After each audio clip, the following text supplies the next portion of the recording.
M news కి స్వాగతం.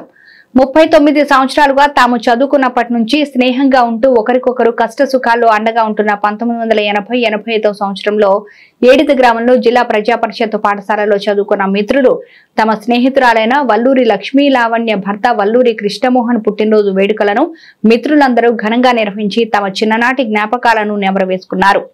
ముందుగా కృష్ణమోహన్ చే కేక్ కట్ చేయించారు. అనంతరం ఆయనకు శాలువాలు కప్పి పూలదండలు వేసి మెమెంటో ఇచ్చి పుట్టినరోజు శుభాకాంక్షలు తెలియజేశారు.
మరిన్ని తాజా వార్తా విశేషాల కోసం ఎం న్యూస్ ని సబ్స్క్రైబ్ చేయండి. మీ మిత్రులకు షేర్ చేయండి.